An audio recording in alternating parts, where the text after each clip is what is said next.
You're listening to The War Report, a wrestling and relationships podcast, with your host, Vince Barry.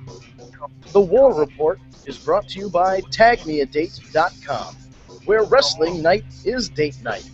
Sign up now, and your first month is free. All right. We are live and in public, if you will, on a Tuesday night, baby. It's about 7 o'clock Eastern Time. You're joining us for the War Report podcast, brought to you, as always, by TagMeADate.com. We are working with a smaller, stripped-down crew today, but we have much to talk about because Summerslam is upon us. It is the second biggest of the year behind WrestleMania. Oh, what do you think would be third? Money in the Bank? I'd go Rumble. Rumble? Yeah. I would go Rumble. And then Money in the Bank? Money in the Bank now is a consequence. Like these guys are cashing and winning. You know, I guess I would agree with you. I guess. But in terms of your favorite, what do you? It's not even about my favorite. It should come down to the four. The Survivor Series in that. Yeah. I'm the same way. To me, I think. And they've messed it up recently, but I think Survivor Series should be a much bigger deal than they make it out to be right now. Agreed, and it needs to go back to traditional Survivor Series teams. Yeah, I would love to see them do what they did in was it Survivor Series '91, where they had the Ultimate Survivor match. Yep, where the two good guys that survived. Yep. Absolutely. Yeah, I would like to see that brought. They only ever did it once, and they did it with the two right guys because it was Warrior and Hogan, and they could just run through. People. Well, it was Hogan Warrior, and it was Slaughter and Osman, I think. Yeah, and that was all. I mean, that was a ton of fun. They only ever did it once. So if they brought it back now, you could probably have Roman Reigns and John Cena standing back to back in the middle of the ring, taking on 5 guys. You know. That would be hilarious. That would be hilarious. Ah, there we go. I could definitely see that. So let's do some introductions first. Of course, I am Vince Barry, your host for this evening. The TagMeADate.com crew was nice enough to allow me the opportunity to be your host for the show. And we're almost a year in. We're almost at our 1 year mark, man. That's awesome. It is awesome. So we got our intern, Ryan. Week 2? I don't know what to call him. He's. Is he the web guy? I like it. I like the intern. Ryan the intern. There we go. Ryan the temp. There you go. Ryan the temp. I'll play the abuse guy.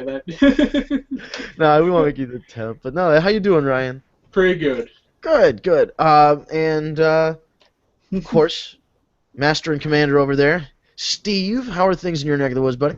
Things are good. I can't complain. Tag Me Date's doing well. We got big things coming. I say that every week, and we do. We have some big things coming, so just stay tuned, and the announcements will be made. And we have another big sponsorship in the works. We are rekindling our partnership with Charlie Armstrong, who's with Masters of Ring Entertainment.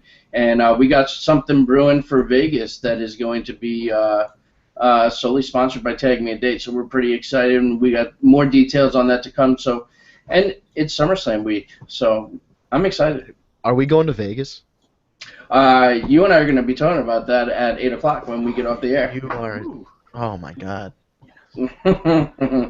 Bye, guys. You might not see me after that. Whatever date that is, that's the last podcast. You might not see me. What happened to Vince? I lost a bunch of money at the casino and just wandered naked into the desert. Have you ever seen the movie Hangover? Yeah, right. I would. No, here's the thing. When the movie Hangover, I'd be the fucking guy on the roof because my friends would all get loaded and forget me somewhere. I wouldn't forget you. At least you'd be the safe one. No, just supremely sunburnt. That's fine. Oh my God.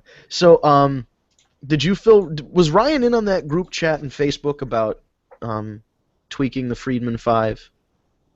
No, and he wasn't, and we gotta fix that. And we can add him to that. I'll be honest. I didn't read it, so that's fine.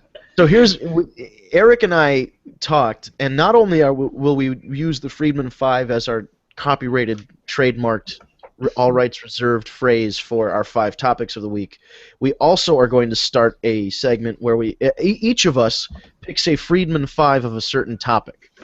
One of the topics that we picked, and I think this is the first one we'll give you the heads up now, so everybody gets a week, is going to be your top 5 worst members of the Four Horsemen.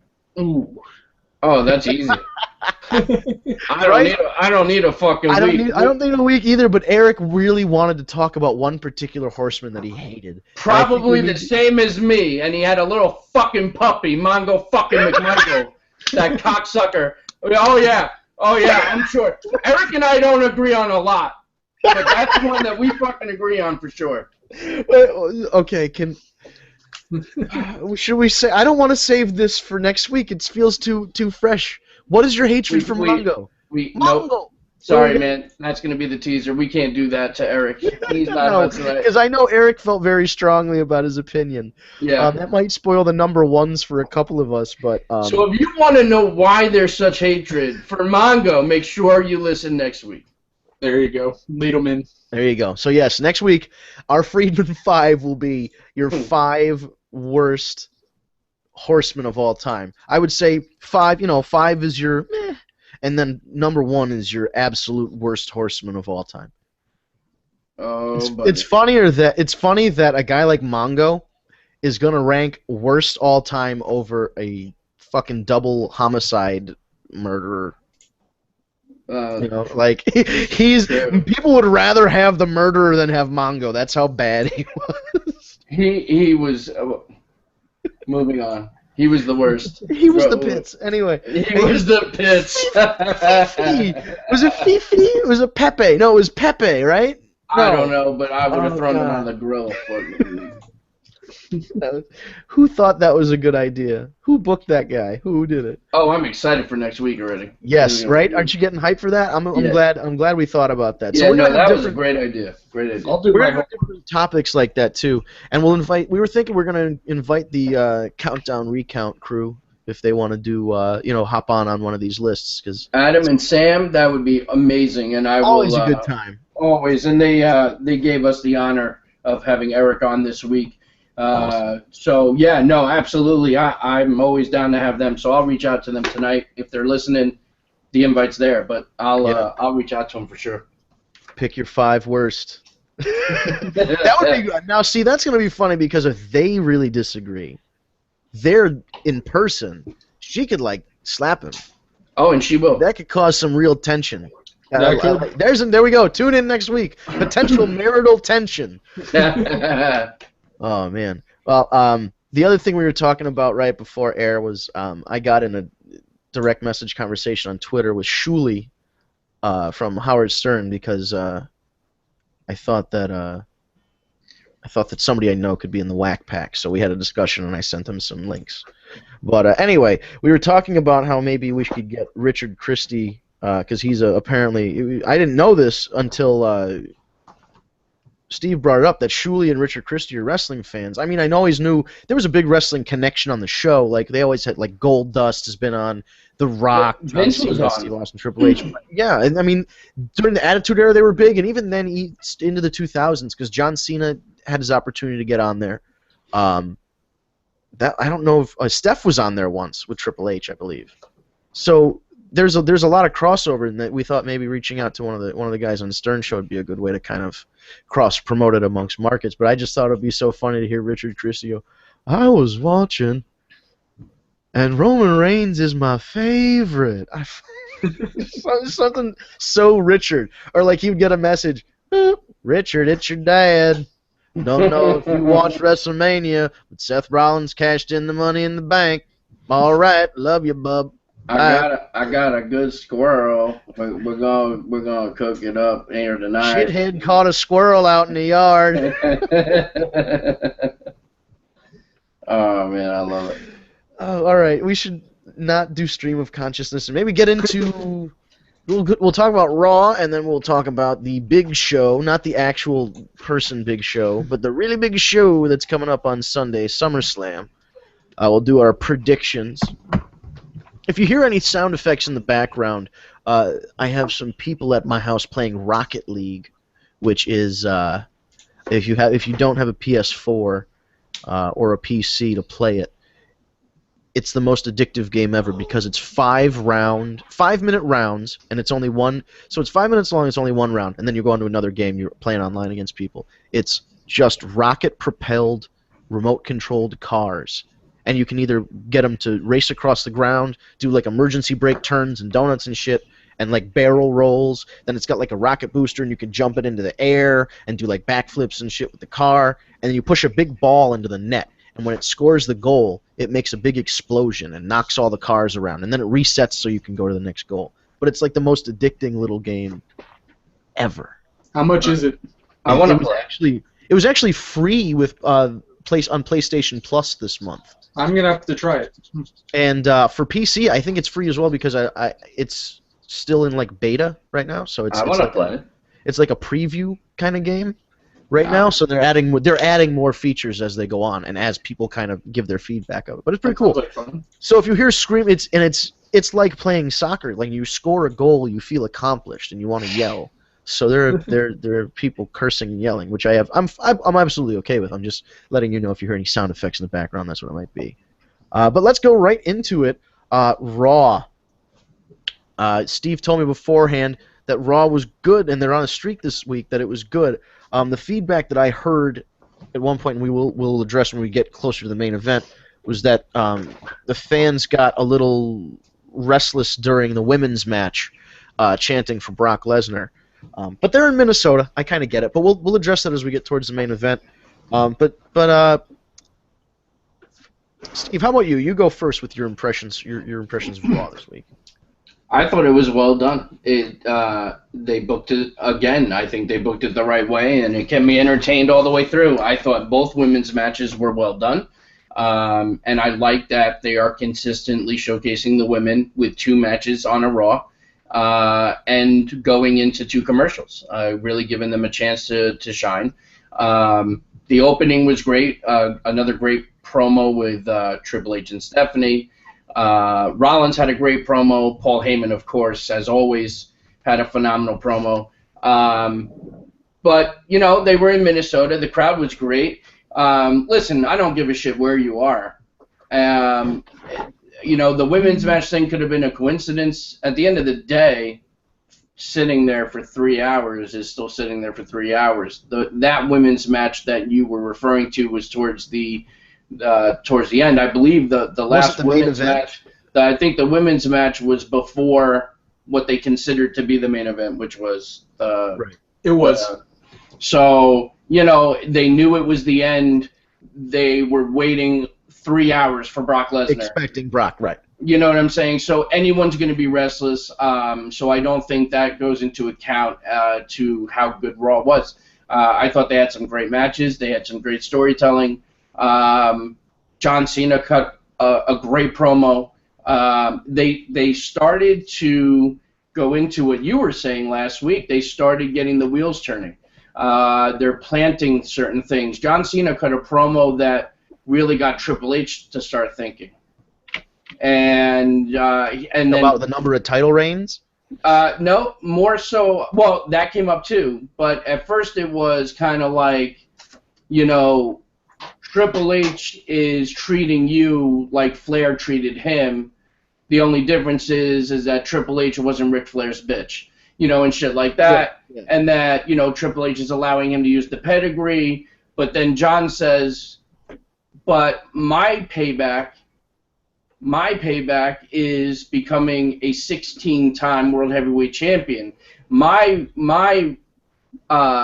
revenge is you going down in history as the guy that lost to John Cena and made him the 16-time World Heavyweight Champion, and totally shitting on Flair's showcase or whatever in some respect. And that's when Triple H, so it started showing the signs of a Triple H Rollins thing that's going to be happening, which we've been hearing for a long time. So it's just a matter of when they're pulling the trigger. And they did bring up Flair's, which, by the way, Cena got heavily booed when he mentioned that he was going to be there with Flair.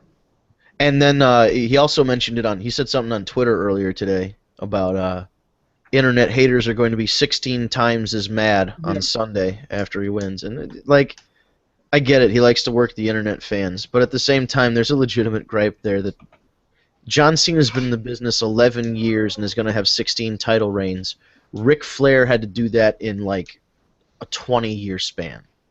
Show it's a completely different, because back then, I hate to say it, like, it doesn't mean anything, but world titles used to fucking mean something. It's true. You would have somebody like Hulk Hogan hold the fucking world title for 2 years. Right, and then it was a big deal when they lost. Now it's not a big deal when they lose. Why? Well, because they get a rematch clause, or they get the any number of number one contender, beat the clock, Money in the Bank, Royal Rumble, whatever the fucks. Well, and you're right. It's all that, but it's also because in the WWE's eyes and in all the research that they do and everything else, they say that the attention span is not there and that people want the title constantly changing and they don't want long-term champions, and I think that's horseshit. I think it is too, because I liked CM Punk's reign, aside from the fact that the WWE just shit on him the entire time. Right. You don't give the WWE champion the main event at WrestleMania? Come on, man. I understand the significance of Rock and Cena. That was a bullshit call. It was a bad call. Bad call. Also, the amount of content between now and back when Flair was winning world titles is there's more. It would be harder to have a 2-year reign with keeping everyone entertained with a pay-per-view every month and 3 shows every week. And But what they do is the tricks that they've been pulling with Rollins, like the dusty finish with handing Ambrose the title and then the other referee comes out and disqualifies him or whatever the fuck.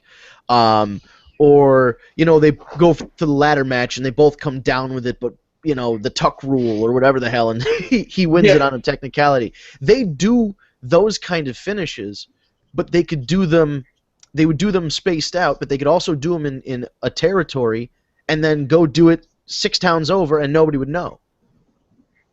So they could have the same match for 3 months. And no one would be wiser. No one would be wiser unless they read the magazines or they traded tapes or something like that. Until there was a way for fans to communicate with each other, you would have no idea what the finish would be if you were in Atlanta and there was a show in Savannah. There's just no way you would know unless you were there or on vacation. You happen to go to a different town and see the show. But you're right. Even though they have outs like these little kind of technicality wins and stuff, they don't have the ability to really stretch it out. And I don't think it's an attention span thing. I think you're right. It's more of a content. They have 5 shows on every week, so they're striving for more and more content, which means more and more turnover on the title. Although we say that, but it's been how many months? We've had somebody hold the title for 6 months. Who? Rollins. Yeah, no, you're right. It's been about 6 months. Nikki's close to 5 months. Whatever. I mean, that's. Well, no, I mean, listen. Nowadays, that's still pretty It's significant. But yeah. So I think overall, Raw was pretty well done. The ending, again, Heyman, as always, was a home run. Everything about him, I can listen to that guy cut a promo for hours and never, ever, ever get bored. You never want it to end. He's just amazing. And you could tell Brock was really enjoying himself, being over with the crowd. Yeah. He was eating it up. Like, the crowd was chanting Suplex City, and you could see him chanting it with them. And then Brock is a little kid. That's just him. He's just like he's a little kid in a big guy's body, and it's just amazing to see. Yeah, no, it's so true. And I just and then the tease of Undertaker halfway through the promo, and their reaction was great, and then Taker coming out, and getting over again on Brock, which I was kind of surprised, even though you usually are not the one that gets over when you're in your hometown. But it's just how it goes. Hi, Jack Swagger. Right, exactly. But I was kind of surprised because usually, if this was any other match, I would say, okay, I would say there's no way Brock's going to lose now.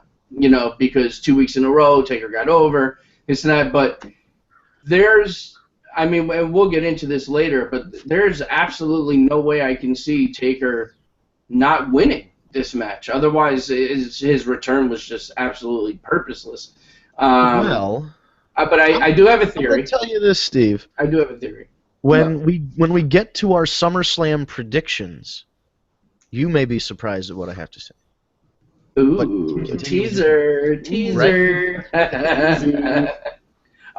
So, you know, yeah, so I don't know. I thought it was overall, I thought it was pretty good.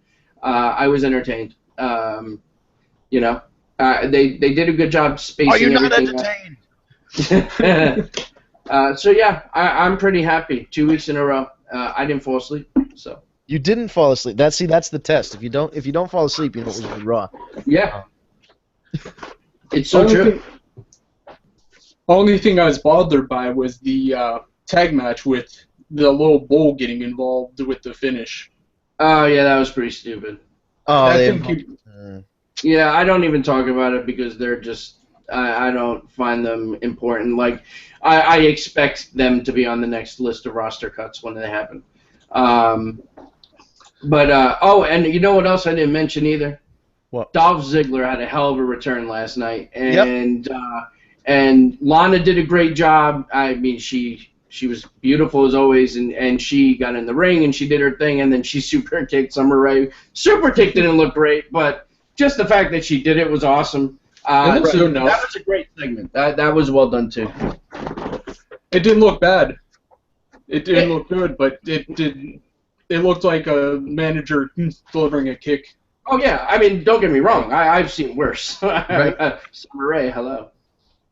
So the other thing I really like, and I have one friend that if he's listening will disagree with me a lot. I really like Rusev, and I wish he didn't have to job to Cena at WrestleMania. At least not this early in his career. you know, a year into his actual push, but I really like the job. Like the stuff that they give him is kind of, generic foreign guy, but he takes it and he does a really good job with it. I think he knocks it out. I'm a big fan of Rusev. I think he's great. Yeah, I hope he would be one of those guys who would be like, if Hulk Hogan was on top, he would be one of those guys that was always challenging Hulk Hogan. Well, listen, not for nothing. If all this shit with Hogan didn't happen, there were rumors that they were going to do Rusev Hogan at Mania. Like, if Hogan was going to actually get back in the ring, like, that was what they were considering. Brother! Which in theory makes sense. Because, Mr., and then obviously this, so obviously that's not happening now. Although Hogan is back up on the alumni page, apparently. Yeah, that's good. So that's a start of things. So building the bridge again. Yeah, I mean, listen, like I said it before, I said it again. You cannot erase Babe Ruth. Right? You know what I'm saying? At the end of the day, Hulk Hogan is still Hulk Hogan. He is the man that made wrestling what it is today, as Babe Ruth did for baseball. And you can't make that just disappear. So you got to fucking grow up, deal with it. Everyone makes a mistake. Let's move on, brother. Right. Brother. All right. So Mick Foley, just to kind of touch on this a little bit more earlier He's today. Not up on the alumni page. Hogan's not? Is he back? He's not there? Nope. Haku. Really? Because Honky Tonk, Hurricane, and goes right to Irwin. Really? Wow. Then there must have been an error then, because Stamos shot a picture of it and put it up that he was back on the alumni page. Nice. And that was a couple days ago. I didn't personally check and verify myself, but he did that Facebook, the screenshot thing. Screenshot, yeah. Yeah, no, I'm looking on the Hall of Fame page, and he is not there. And now I'm going to go to the Superstars page and go to WWE alumni. And then all right, I lied to you all. But no, I saw the same thing from multiple people. I saw, yeah, but They it's might back. have just put it up and then pulled it right back down. Probably what happened was, let me just see if he's in WCW alumni, if they buried him in there. That'd Oh be a good wow, place to really? bury him. Nope. That'd be kind Unfortunately, of funny. he didn't even make the WCW page. Wow. You want to know what's funny though? Womp womp. If you go to the WCW alumni page, the picture they use of Jeff Jarrett is in his white with red J's, double J attire, with the hat with the giant double J on it. Wow, really? Like it's the most embarrassing picture you could possibly find of Jeff Jarrett, and I have no doubt in my mind that's intentional. Of course it's intentional. That's hilarious. Even Jim Cornette, who said a lot of terrible things, doesn't look bad in his picture. Somehow, Jeff Jarrett does. That is the greatest picture I've ever seen in my life. Oh, I'm so glad. I'm not a Jeff Jarrett fan though. See, I'm not. I'm middle of the road with Jeff Jarrett. I think the Planet Jarrett thing in TNA went on way too long, and he stayed on top of the belt for way too long. And I know they argue that there was nobody else. There was nobody else who could have taken the title from him. Who was a bigger name, who could have run the. No. Bullshit. You had AJ Styles back then. You had AJ Styles. You had Samoa Joe. You had Christopher Daniels. You had Rhino. You had Raven. You had Kevin Nash. If you really needed to put it on a WCW guy or a WWE guy. At one point they had Macho, and Macho worked a pay-per-view, but he refused to work a second pay-per-view because he wanted the title. I remember. That's funny. I would have given it to him. I Who would've. cares? How do you not give him the title? Macho gets the Could you imagine Macho winning the NWA title at like 57 years old? I'd give him the title at 57 over Jeff Jarrett. Hell yeah. He still looked good. That was back when remember his last WCW run? He was just all gassed up and yeah. With the obviously jet black dyed hair, just like he looked tough. Don't get me wrong, I loved that Macho Man, but like, oh my God, it was just like that was. If you had to define like the year 1999 or 2000 in a picture, it would be Macho Man and Gorgeous George. When did Spider-Man come out? 03, I want to say. Bonesaw's ready. I got you for 3 minutes. What you doing up there, freak? I wonder how much money he got paid for the 30 seconds he was in that movie. Not enough. Right? Well, anybody would say that. That defined the movie for me. That's funny. It was a lot better than Peter Parker falling through the ceiling of a rundown Lucha Libre gym. Yeah, like true. In that new one. That was bullshit. Come on, man. Yeah, that was pretty gay. I understood what they were doing, but I would have preferred the way they did it in the first film. Yeah, I agree.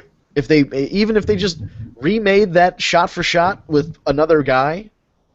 I'm sure there's someone who could have done a good Macho Man. Or it could have, they could have done it as like an homage to Bonesaw. It didn't have to be Bonesaw McGraw because I think no one else could be Bonesaw. They could do like another character that's kind of resembles him or something. But because there really is, there's no guy, there's no Macho Man. You know what I mean? There's Macho, and that was it. He was one of a kind. Oh my God, I love this WCW alumni page because where else would you have Kevin Sullivan next to La Parka and Lance Storm? Let's get into these. So what I'm saying, yeah. So before we get into SummerSlam, Mick Foley said right before, a little earlier today, he said something about, first of all, that a Divas pipe bomb would need to happen. I hate the term pipe bomb, but I get what he means. Yeah. Like there needs to be a landmark promo from one of these girls. It would have to be Paige if they felt the need to do that, but I don't necessarily agree that there has to be one. No, I don't think there needs to be anything that kind of breaks, kayfabe or breaks the fourth wall like CM Punk did. But I think there needs to be a moment where one of these girls really shines on the microphone and cuts that promo. Like everybody remembers that Punk promo. Everybody remembers the Punk promo where he sang "Happy Birthday" to Dominic. People remember "With a Tear in My Eye." They remember Ric Flair put hard times on Dusty Rhodes' family. The divas need that promo, and whoever does that is gonna be the girl that Well, takes it to the next level. I Whether tell it's you right Sasha now, or whoever. it's going to be one of three. The one that's going to give you that promo, it's either going to be Charlotte, it's going to be Paige, or it's going to be Sasha. It's going to be one of those three. Sounds about right. I agree. So, and he also he kind of took the crowd to task for booing for, not booing, but like we want Brock during the women's match and getting restless. But again, we addressed this. I get it. If I was there and if I hadn't seen Brock Lesnar, and I knew Brock Lesnar, or I've seen, I saw the build up to it, and you want to experience that main event segment because you figured out that's the main event segment. I'm getting a phone call. Sorry, let me silence that. From Anaheim, California. I'm gonna let that go to voicemail. I've finally made it, folks. You heard it here first. Right? That was I'm on Periscope now, and I've been periscoping. Ooh. I've got almost 1,000 hearts, so that's almost 1,000 likes from people. So I'm pretty excited. What do you periscope? I periscoped me singing karaoke a couple days ago, which was exciting, dude. These I hate to say it's like mostly women, but like I mostly get women subscribing to the channel. So like I would just sing like a song and they'd be like, "Oh my god, your voice is so nice," and they hit me with the hearts. It's great. Awesome. And then today I was setting up. I actually, because I'm an obsessive compulsive asshole, I bought a arm that I can clip to a table that holds my iPad and has like a rotatable, like a flexible arm and rotates and all this stuff, so I can get a good angle. And then I bought one of those little book lights. You know how like if you're reading in the dark, like you're reading a book in the dark? That's awesome. So I got that and I clipped it to the iPad as a flash. Oh, my buddy Joey tried to call me. My bad. Hey, can I jump in real quick? So, one of our listeners and a friend to take me a date, Liam, he agrees that pipe bomb moment has to happen when Charlotte turns on Becky and Paige on Sunday, and then says, "I'm going to do it with Flair." So that could be interesting. I didn't even think of that, but that would be interesting if Charlotte already has a heel turn. Right. I think it's a little bit too soon to break up the teams, though. Take it all the way to Survivor Series. I don't dig the fact that we have 9 girls right now that could all be wrestling singles matches constantly in these group matches. I think if they're going to have the groups, still have them affiliated, but break them out.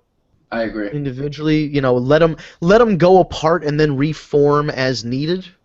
That's what I was going to say, is have them go singles, but have a Survivor Series match with this team still intact. See, and quite frankly, if they are seriously considering bringing in a Divas Tag Team Championship, then Charlotte turning heel on Becky and Paige won't stop Paige and Becky from winning the tag titles or whatever. Right. So it could be very interesting. That's actually... It's got my wheels turning now. That works. Yeah. See, now, I wanted to say to Mick, no, the real way we give Divas a chance is if we get rid of the Bellas. Like, not like I hate to dump on the Bellas, but what I'm saying is if they're not there, that's 2 more main event spots for. They're improving though. They're definitely better than when they started. Yeah. I'm not saying that they're like a Trish Stratus improvement, but they're still because Trish was terrible when she first started. And then she became one of the best. I don't want to dump a chance of having another Trish just because we don't like Nikki or Brie. They're showing that they want to improve, but at the same time, they're just not there yet. Yeah, now how are we? Who is sold and who is not sold on Eva Marie right now? Oh, I'm not sold on Eva Marie. I mean, listen, I watch Total Divas and I watch all that stuff, and I've seen the work she's putting in, or like what they show us, obviously. And listen, I give her a lot of credit. Like she definitely wants to get better, and she is a lot better. I watched her. I watched one match she had, her debut match on NXT, and it was definitely a better Eva Marie. I mean, she was taking crisper bumps. She looked like she knew what she was doing a little more. She felt more comfortable, and that came across. But she's still not great. She still has a lot of work ahead of her. But I think, listen, I think they gave her the right trainer. Brian Kendrick, and I think we're seeing a lot of improvement. So I think that she has a shot. If she continues on the path that she's on, she's got a shot to really be good. Yeah, I mean, I think she's gonna get a shot. Regardless, she's getting that shot, and they probably have a date in mind. She just has to be ready by whatever X date is. They have to say, hey, we're pulling the trigger on this thing now.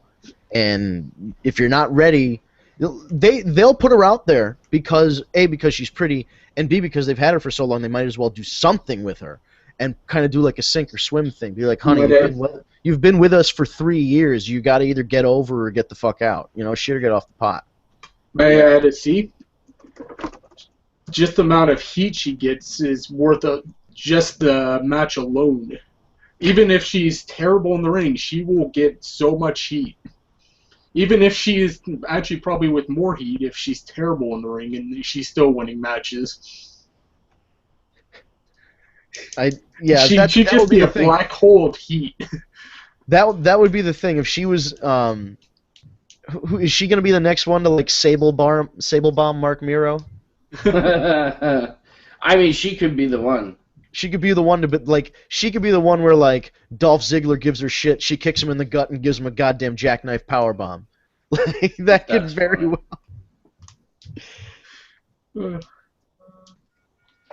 That's so funny. Yeah, but so I think Mick was right in one sense, but then I see what he's saying. Like they have to have that moment. That right. I agree. But does it have to happen? Right away? I think there's a little bit of time. I don't think that has to necessarily happen right now. No, yeah, it has to happen. Not soon. I don't want to say soon as in like weeks, but it has to happen in the realm of the end of the year, beginning of the next year. Yeah, if it happens before, right, if we can get a good one of those leading into WrestleMania, like a good solid promo from like Charlotte or Paige or Becky or one of those girls or Sasha, or Bayley if they're going to call Bayley up, who knows. They threw us that swerve this week or last week with the NXT tapings where Owens came out with the title and then Sasha came out with her title, and they were these were supposedly for tapings for matches that are airing after the Brooklyn show, but they're saying that these were kind of like false flags that they put out there to throw you off. They didn't actually. That'd be a lot of fun. They didn't actually tape those matches. And that's kind of weird, though. Like a red herring. Why would you go through all that effort to just have a false flag? Don't tape it. To try and work, I don't know, to work people. Triple H wants to work the internet. Who knows? I could see Triple H doing that. He'd be the one to do it. Too. Yeah, and Cena's doing it now too with the stuff about people be 16 times as mad. He likes to get in on that shit too. You got to do something with that heat. And if I was just thinking the other day, I was like, if I started at WWE, I would be fired within about 5 minutes because I would get the grand tour from Triple H. He'd be like, all right, here's HR, here's the copier, and the fax. And then he'd be like, do you have any questions? And he'd be like, yeah, is John Cena a babyface or a heel? And he'd be like, get out. That would be the end of my employment with WWE. He'd be like, he's a babyface, but he kind of stole Zack Ryder's girlfriend, almost got him murdered by Kane, talks shit about people constantly. keeps young talent down. Is it really? And he's the good guy with the Make-A-Wish kids, really? And then they'd just be like, I was like, I didn't even bring stuff from my desk. I just wanted to get employed to ask that question. Sorry. That's You funny. get a Vince McMahon, get the fuck out of my office. Yo, could you imagine? Vince, I mean, he's probably still got a lot of piss and vinegar in him at what 70-something years old. But I know guys that were working for him years ago, and he's intense. He's a little touched upstairs. He's intense, not touched in a retarded way. Touched Yeah. in an insane genius, kind of mad scientist way. To be doing what he does, you have to be insane genius. Yeah, I might have told this story a while back on the show, but I know a guy that was called into a meeting by Vince, and he went into Vince's office, and Vince was sitting behind his desk, and my friend sat down in front of him in one of the guest chairs, and waited for Vince to say something. And Vince didn't say anything.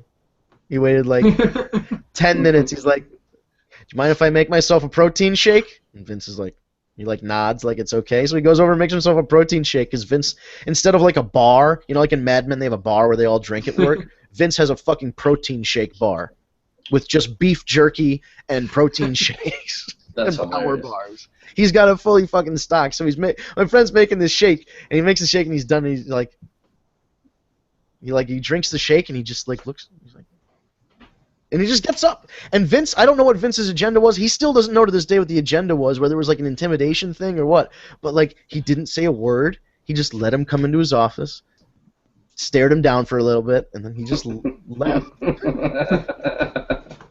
And that's just Vince. That's just Vince McMahon in a nutshell. That's awesome. Yeah. Hey, So he's one of the few people who could do that and still be intimidating. yeah, seriously. Oh, for sure.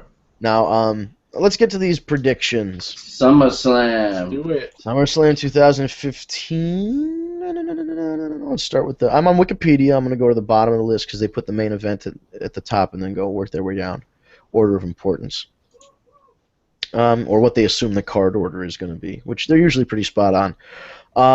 The first match they list: Dolph Ziggler with Lana versus Rusev.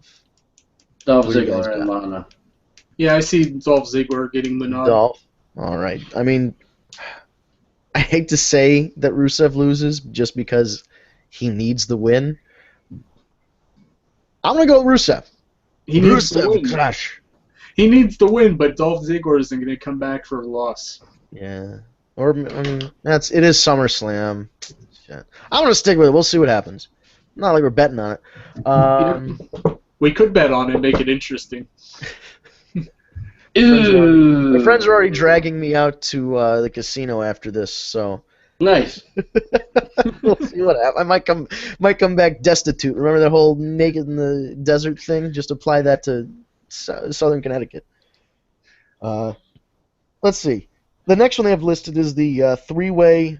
Oh, that sounds good. Three-way women's match. No. The three-team women's divas match. What do they call them? They call them divas, I guess. Elimination match. Team Bella, Team Bad, and PCB.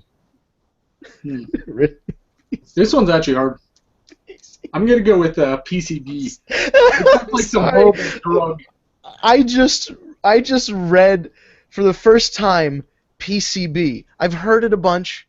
It's the first time I've seen it in print, and it looks so stupid. PCB. It's like Elvis. TCB in a flash, baby. No.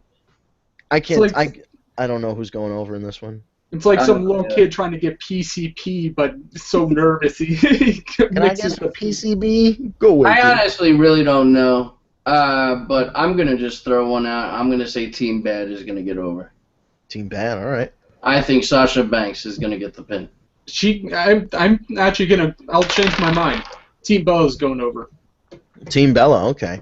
I was leaning towards Team Bella just because it's the Bellas, and they always Title's not on the line, though, so. do that to them. I mean, Right, but you're right. The title is not on the line. Sasha Banks tapped out Nikki last night, so Yeah. That was a good match, too. it was.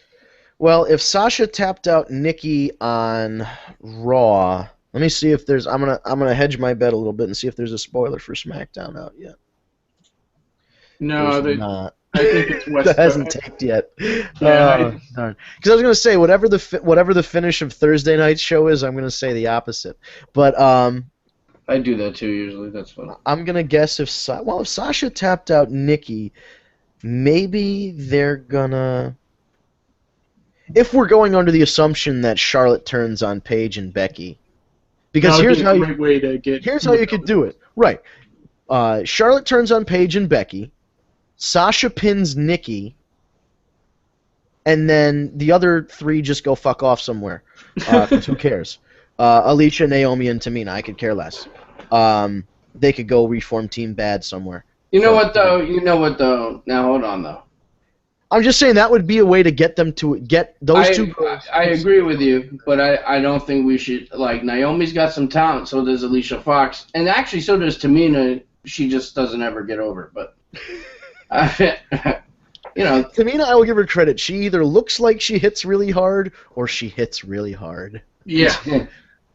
And I don't know which one, and I don't want to personally find out. I was gonna say, if you find out, let me know. I'm not finding out. Hell no. She's getting close. She super kicked somebody and damn near took their head off one time. I forget when it was a while back, like before her injury, and she kicked and like almost killed somebody. Paige? Yeah, it might have been. It was either Paige Probably or was Paige. It might have been. Was that when they were? Because they were splitting. Like, remember, Tamina was with Paige for a while. Yeah, yeah. Paige started like disrespecting her, and then she super kicked her. I think that's what. And of course, Paige sold it like a champ. But ooh, here we go. Kevin Owens versus Cesaro. Two guys that don't need a loss right now. Neither of these guys should be losing at SummerSlam, and they shouldn't be facing each other. But here we are. Who's going over? I agree with everything you just said, although it will be an outstanding match nonetheless. Absolutely. And, 5 stars. Without question, could be the show stealer. And I personally would like to see Cesaro get the win, but I think it's going to go to Kevin Owens. I think Cesaro's going to go over because with Kevin Owens being heel and the possibility of him winning the title on Saturday night, he can take the loss. I don't see Owens as a possibility of winning that NXT title back. It depends on what happens Saturday on if he wins Sunday. I'm gonna say that too. Whatever the finish is on Saturday, the opposite. So if Owens wins Saturday, I think he wins, and then he loses on Sunday. And if he loses, the opposite's true. If he loses on Saturday, I'm excited because I'm going on Saturday. Keep rubbing it in.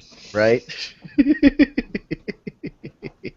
Yeah, but you guys are going to the bar party. Well, I know Steve is going. I'm working Saturday night, so I don't have a shot of. That sucks. Yeah, I would rather see. I think WWE needs another really good heel, because after you get rid of if you don't include Brock Lesnar or The Undertaker as being a babyface or a heel, they just kind of exist in this like category that's like a special category, kind of away from everybody. I also just got a text from Alexis that apparently Tamina knocked Nikki's tooth out. Awesome. But this was just recently? I don't know, but I'm sure she'll answer once the stream buffers to the right point. Yeah. And then she texts me. But so what happens? What I'm saying is, like, once you go from Rollins as the top heel, who's next on the list? Is it Sheamus? People don't really. People are very meh about Sheamus. He gets a lot of heat, though. Is it Bray Wyatt? Like, who's the next one down? Who? That should be Kevin Owens. In my opinion, that it should be Kevin Owens. So, and I think Cesaro, if Cesaro gets beat badly enough, and I don't mean badly in the sense that, like, he just goes out and jobs in 30 seconds. I think if they have a hard-fought 15, 20-minute match, maybe even... And dare I even suggest this, Cesaro get busted open, show a lot of heart, make a comeback, he's pouring blood, trickling, and he's up, and he's woozy. He's like, hit me again, motherfucker, and the guy fucking hits him with another pop-up power bomb, and that finally puts him away. And Owens gets the win and looks good for winning, but Cesaro looks tough for fighting back from underneath. How many times has Cesaro had matches like that, though? It's his curse. But then what do you do? You just brought up Kevin Owens to just job to everybody. Yeah. Like you said, to start it off, neither of them really could afford a loss. Yeah, exactly. Let's see here. Oh, here we go. This is the easiest one of the night. The Arrows versus the Cosmic Kings. The Arrows. Arrows, absolutely. I'm afraid I've got some bad news. I really want Stardust to go over.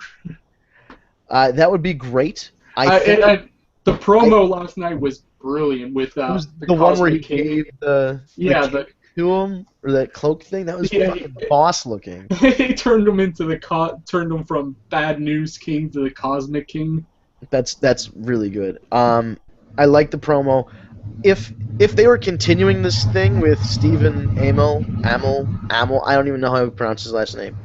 Amell. Okay. If they continue the story, yes, absolutely. I think Stardust should get a roll-up pin on the Green Arrow, and that should be the finish of the match. He one-upped him, he tricked him, got him in a roll-up, and that was, either hold the tights, foot on the ropes, or just with something like that, and he rolls him up, and that's the finish, and he's shocked.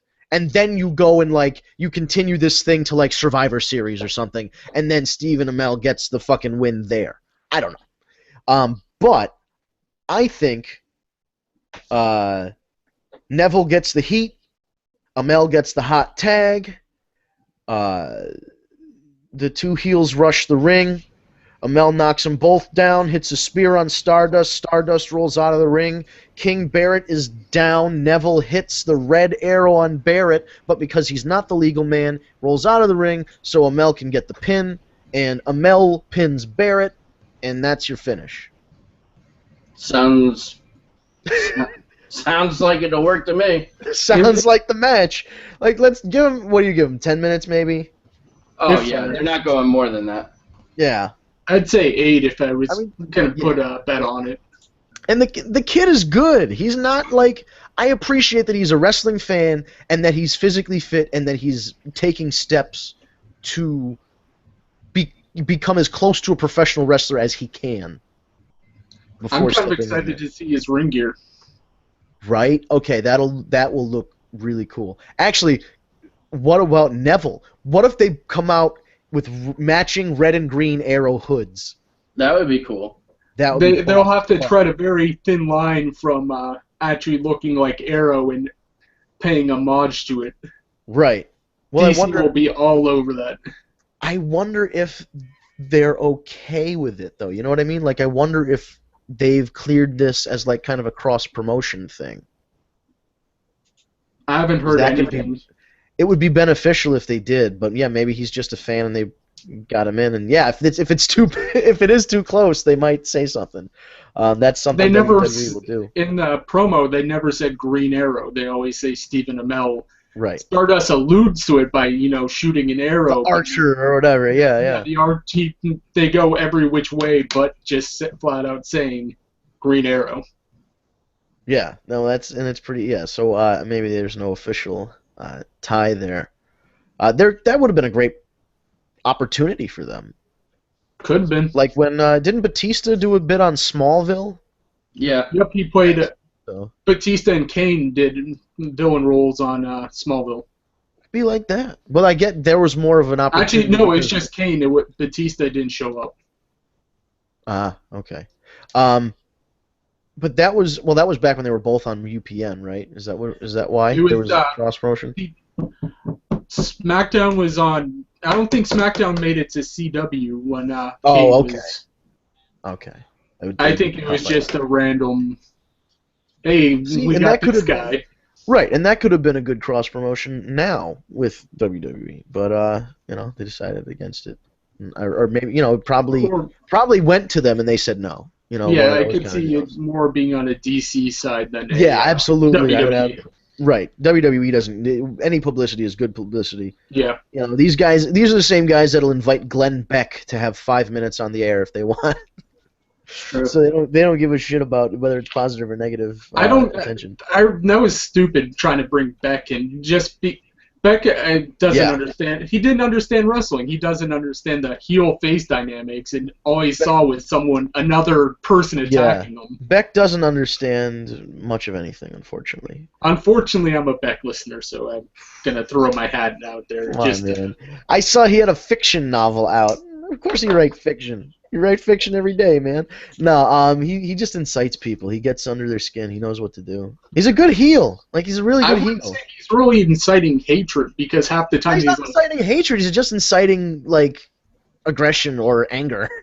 That's how, like, I'm not trying to be mean or anything, but I listen daily, and he's like, no, we can't do hatred. We can't do... You can't go up and... You have to do it peacefully. Decorum. I'm not trying to cut a promo for him. But on behalf of the man, yeah. What station is he even on? Is he on XM? What is he on? He has his own news. His own. Oh, I didn't know that.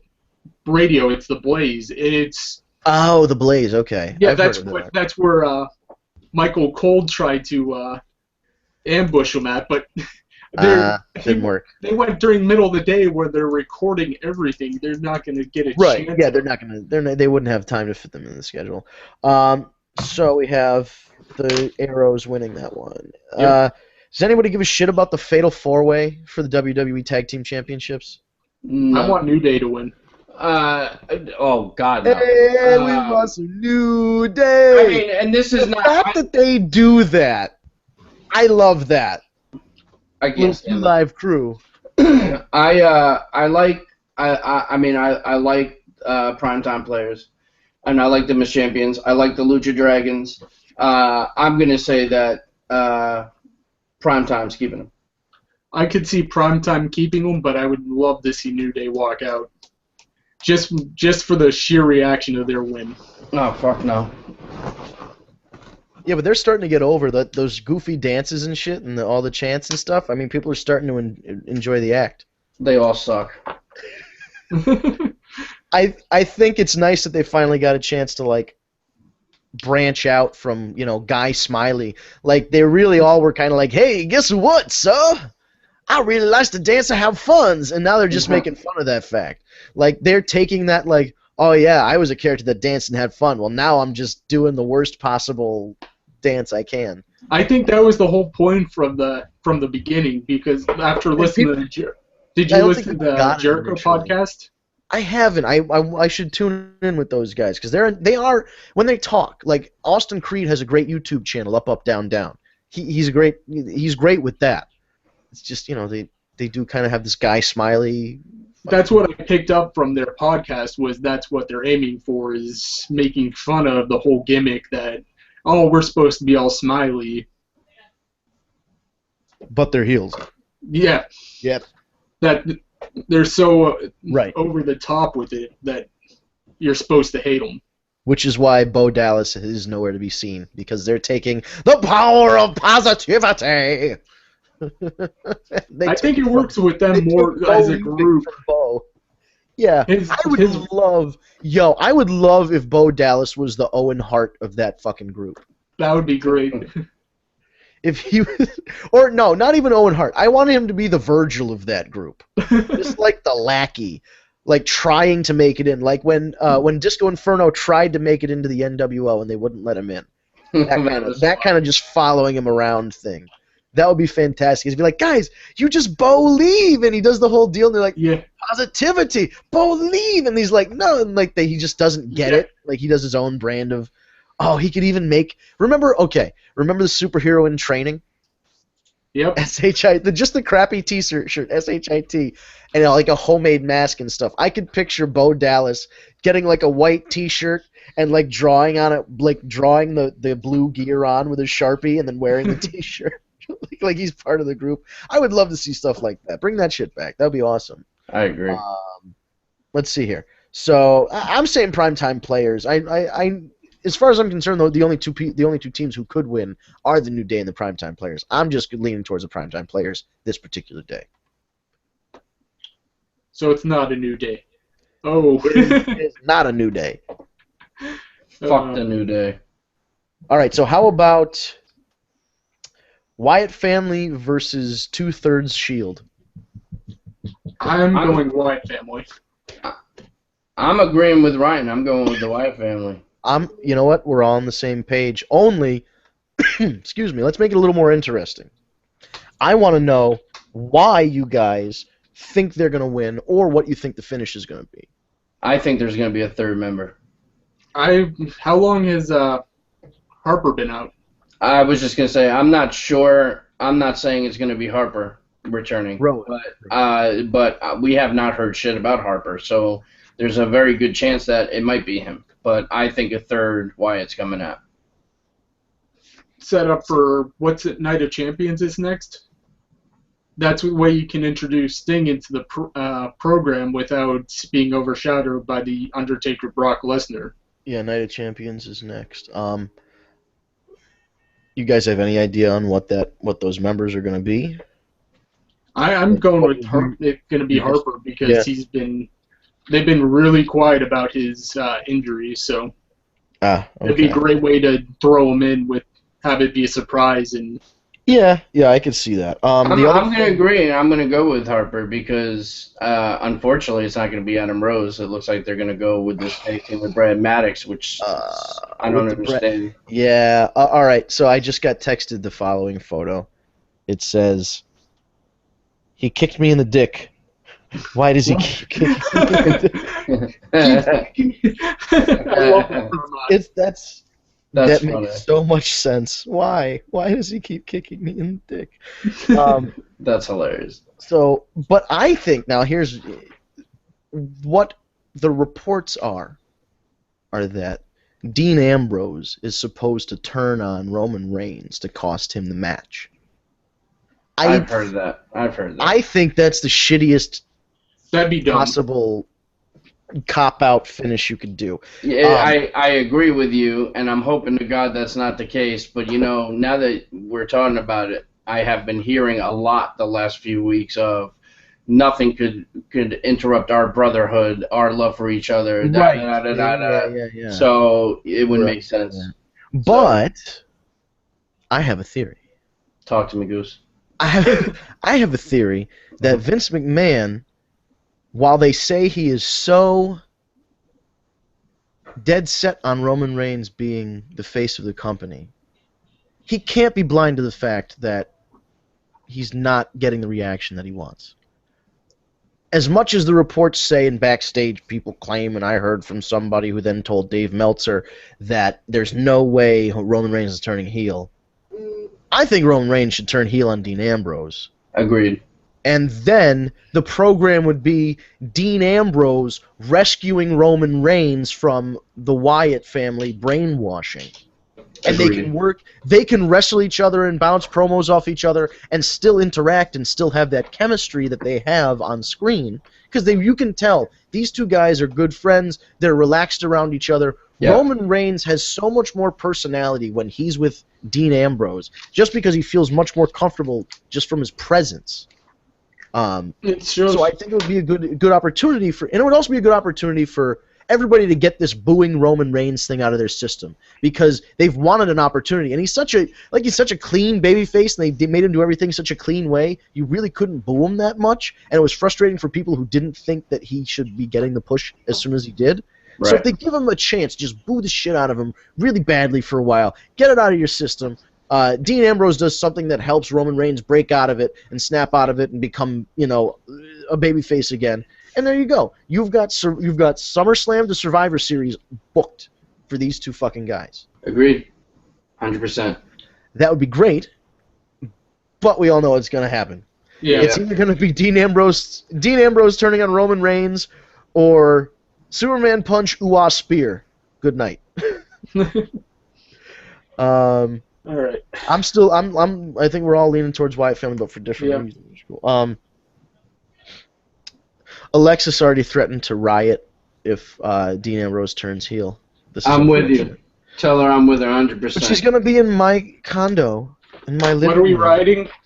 She's Where's this going happening? Yeah, she's going to riot in Oh, my I'm condo. joining. It's going to be bad news. You better get some renter's insurance, brother. No, I've got condo insurance. Don't you worry. I am fully insured. Triple threat match, Intercontinental Championship. Champion Ryback and the two challengers. Well, let the Miz show. And the Miz. I think Ryback keeps it.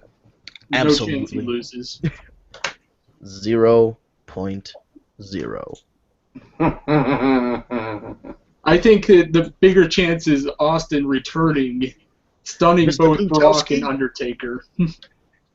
Excellent. Yes. No, I agree. I think there's more of a chance of glass shattering during the fucking main event than there is of Ryback losing that match.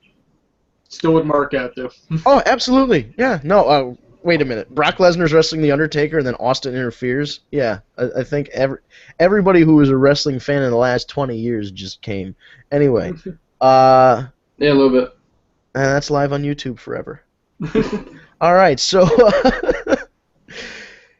we're getting up there. I'm gonna flip flop a couple of no, they're right. You have to have a come down. United States Champion John Cena versus WWE World Heavyweight Champion Seth Rollins in a title versus title match. Who do you got? This is how it's going to go down, in my opinion. Oh, here we go. I'll let you have the floor. Thank you. I see this going down as John Cena beats Rollins. Sheamus cashes in and takes the world title. Therefore, Cena still has the U.S. title. And then it becomes, and then we go from there. And then I think that might start the whole Rollins Triple H feud, which, I mean, obviously, I guess you'll have to have a quick rematch in there, but I haven't played the rest of The it champions have a triple threat. No, that's a good one. But yeah, so that's how I see it playing out. I'd have to go with Cena by disqualification, continuing the feud into Night of Champions. So they keep both belts, continue the feud. Trying to think what I would say, what I would do here. What I wouldn't have done was book this match, but again, sorry, we've got matches that don't need to happen on this card, and you could take two of them and fix it. Kevin Owens, Cesaro, Cena, Rollins, shake them up, throw them on the table, whatever fucking sticks together, put them in a match, but don't have this current combination. Just flip a couple of the guys. You've got six other choices. Or just combine them. Right, or you could do have a nice fatal four-way and have Rollins sneak out with the title. Yes, that could also work. There are a lot of things that could have worked. It could have been Cesaro getting his first WWE World Heavyweight Championship opportunity on the biggest stage of the summer, Summerslam, live in Brooklyn, New York, the heart of the world. And this Swiss sensation, the Swiss Superman with the Cesaro section, screaming his support for the Alpamare water slide. And, you know, they're just ready for the all of this great title change stuff, and then fucking Seth Rollins does something and dastardly costs him the match. We both said dastardly. That's awesome. But you see what I'm saying? That could work too. And then you have, I wouldn't have had Kevin Owens job so many times to John Cena, and maybe made John Cena versus Owens for the U.S. title at SummerSlam, and give Owens his title win at SummerSlam. That's just me. Or you have Owens beat Cena for the U.S. title at the first or second meeting, and then have him lose to Cena at SummerSlam, still getting the rub from being in a title match with Cena at SummerSlam. True. There are a lot of things they could have done here. They fucked it up. One more reason why I would never, ever last in a job. They would go, Vince, what did you think of SummerSlam 2015? I'd be like, you fucked it up. You fucked it. Like, I would be like the guy at the end of Planet of the Apes. You blew it up. You monsters. You ruined it. God damn you to hell. Anyway, okay, so you said you see Cena by DQ. Yeah. What did you say, Steve? Cena wins. Cena wins. Sheamus cashes in. Sheamus cashes in. Okay. I would be okay with Cena winning if Sheamus cashes in. Any other situation, I say Rollins should retain.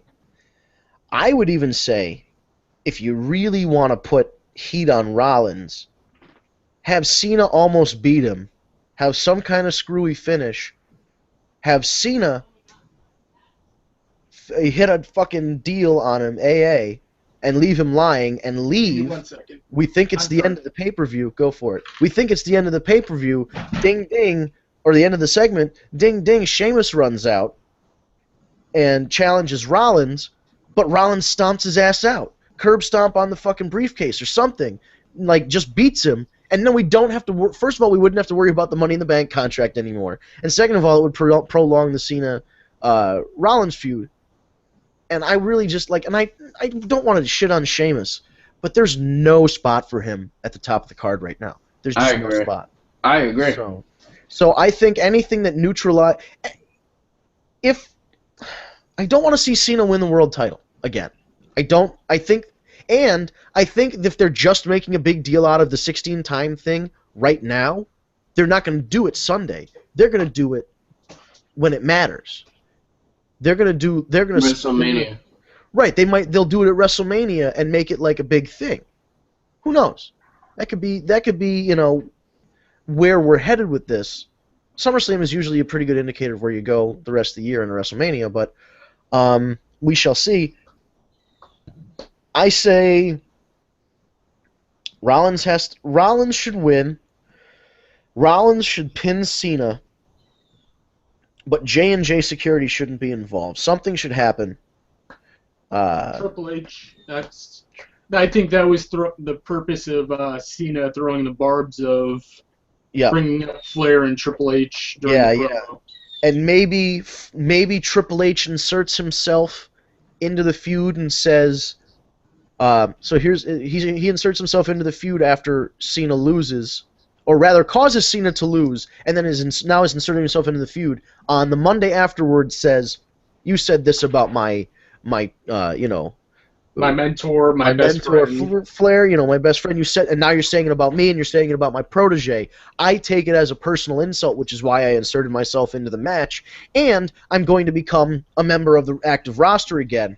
And he would insert himself as a roadblock between Cena and the world title by saying, at Night of Champions or at whatever pay-per-view, at Survivor Series, John Cena faces Triple H, and he gets a #1 contendership in order to try to, because Triple H wants to protect that 16-time record. He wants to put himself in the line of fire before having to get him through Rollins. So maybe he works his way through Triple H to get back to Rollins. Or maybe that even sets up, in the interim, that whole Triple H Rollins feud. We start with Cena involved, and then we get Cena out of it for a little bit, and it's just Triple H and Rollins, and then Cena gets back into it for Mania or something. I don't know. There's a lot of ways they could go with this, but I think John Cena winning the world title on Sunday is going to be the wrong decision. And then our buffer match. Sorry, guys. I hate to say it's a buffer match, but this is the one where if you missed getting your Samoa Joe T-shirt before the show, or you really wanted to popcorn and take a piss, Randy Orton versus Sheamus right before the main event. Yeah, well, unfortunately, is the bathroom match. Anybody have thoughts? Who wins this one? Orton. I say Sheamus is Money in the Bank, so he can easily take the loss. Right, he does not. It does not matter at all. So that leaves us with the main event: Brock Lesnar with Paul Heyman versus The Undertaker. Steve, what do you think here? Undertaker. Clean? Undertaker. All right. Ryan? I want to go Brock. How do you think it'll happen? You're out of your fucking mind. I want perfect logical sense for Undertaker to win, but we're dealing with WWE booking.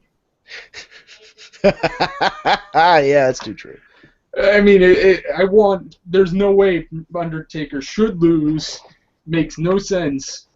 But how many times have we said that going into a match where you go, there's no way he should lose, and they end up losing because insert reason here.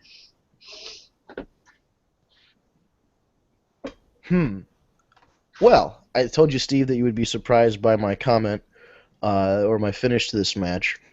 And obviously we're going to disagree on the finish because I say Brock goes over. Hear me out. Again, they just started making a big deal out of the fact that The Undertaker has never beaten Brock Lesnar. I didn't even know that. I've been watching wrestling in a long fucking time. They probably wrestled each other a bunch. I never knew what the win-loss record was. If he legit has never beaten Undertaker before, that's a big fucking deal. There was one. It wasn't a pinfall, but Undertaker has a win over Brock Lesnar by DQ on a SmackDown. So, well, there you go. So he's never pinned him, and he's never made him submit.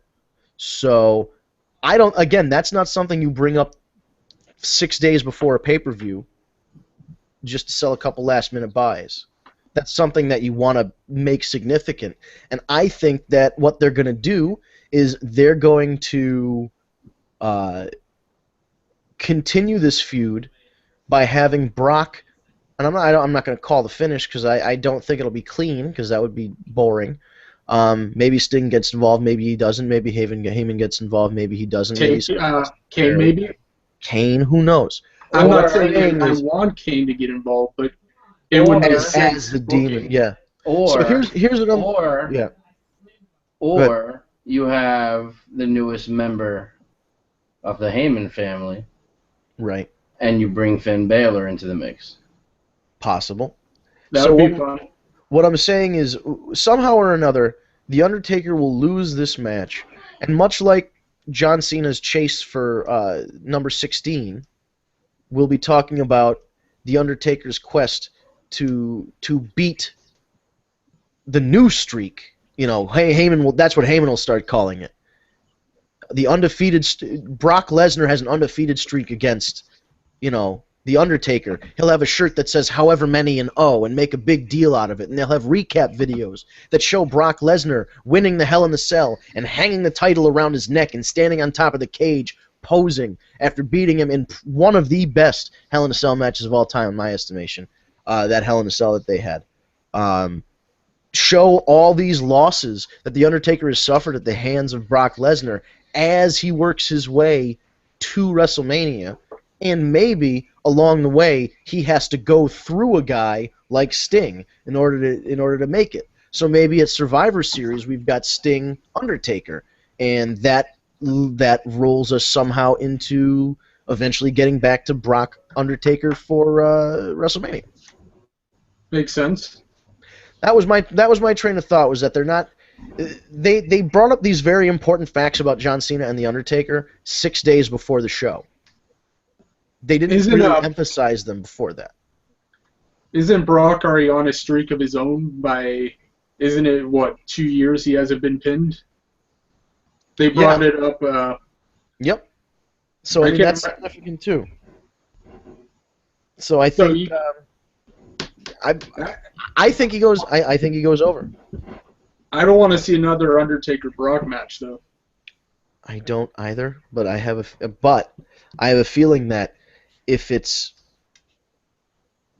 the difference between the Undertaker training from, like, let's say January to August, he's going to have an okay match. If the Undertaker trains from January to March, he's going to have a better match.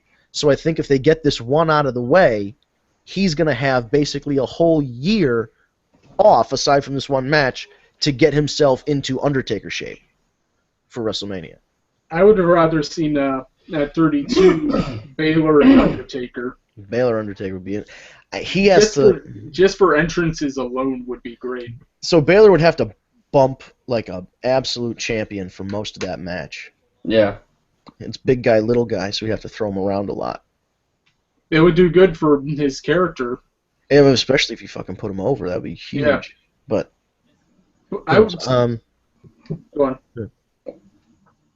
No, I lost my train of thought. Go ahead. I was gonna say I would still prefer a Sting Undertaker at 32. Yeah. No, I would have preferred Sting Undertaker at 29 or 28 or whatever they were talking about. Too bad Sting held out for so long. Sucks. Not blaming him. I mean, look how they're using him right now. Yeah. Maybe this is the only deal he would agree to. like a Legends part-timey deal. But we shall see, I guess. Yes. Unfortunately, there's a lot of big questions up in the air. I mean, we've got a lot of things. We've still got SmackDown, which is taping. We've still got the NXT takeover. There's a lot of time between now and the pay-per-view where things can change and things can develop. And I think that this, as usual, this SummerSlam is going to push us right into WrestleMania season. And I'm excited to see where we're going. I have no clue where the fuck any of this is going because none of these matches are the ones that I would have booked for SummerSlam. So I don't even know what they're doing. I'm hoping the fall's going to be better, though. It's not. It never really is. Yeah, I know. I can hope. They don't give a shit because they get slammed by Monday Night Football every week. Yeah. True. It's going to be interesting. We'll see. Yeah. Well, it's 8:21 now, and I know everybody's I've got people that are looking for me, and I know you've got children and a wife that are probably waiting for dinner and stuff. So let's get this all wrapped up. Ryan, any final thoughts for tonight? Anything we didn't touch on that you'd like to comment on, et cetera, et cetera? I'm hoping for a good takeover. I hope we get some logical finishes out of a pretty logical booking for SummerSlam, but maybe we can see where they're going, where they're trying to take everything. Absolutely. Steven? I'm excited. SummerSlam's going to be a good show. I agree with you. A lot of the booking doesn't make sense, but I think either way we're going to get some good matches out of the deal. So I'm pumped. TagMeAdate.com. First month's free. Sign up now. Do it. Yeah. Do it. Do it. Yeah, I'm hype. I'm going to take over Brooklyn, which really is to me. I'm sorry, I know it's not a takeover Brooklyn if they don't have crime time there. What about I did think of something. Or the Brooklyn Brawler needs to be there, for fuck's sake. I want to see Cass and Enzo debut Monday night. Monday night, yeah, that'd be cool. As new challengers or something to the tag team titles. You can't have a WWE event, 3 events in the New York area without having them show up at least once. Yeah, and the roof would blow off that place. They're the local guy pop. That would be great. I would love that. I don't have too much else. Today was as I say, today was a good day. Didn't have to use my AK. Got work done. Got stuff accomplished. And, making moves. What is it? Big things popping, little things dropping. That whole deal. Making $1 million moves. Millions of dollars. No, yeah, I'm on Periscope now. It's my same handle, OSnapVince, same thing as Instagram and Twitter. Cool. I don't really do anything, and I get people that tune in and just watch and say hello and shit. I just turn it on and kind of say hello, and I get people from France and Australia and Chile and stuff. They just pop in, hi from Chile. I'm like, what's up, dude? That's awesome. I don't know I know swear words in your language. That's about it. Oh, man. All right. Well, once again, this is the War Report sponsored by TagMeAdate.com, and we are live every Tuesday night, live on YouTube. Find us by searching Tag Me a Date, all one word, Tag Me a Date, swoosh together. Put it in the YouTube box. It'll show you when we're broadcasting. You can go right to the page. You can watch the archives of the old shows.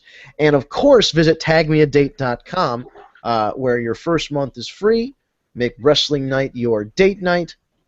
And I will close things out with our buddy Hartzell. I have the iPad mount now over here, so I have my iPad. I didn't have to go searching for it. It's this. I love this thing. There you go. That's awesome.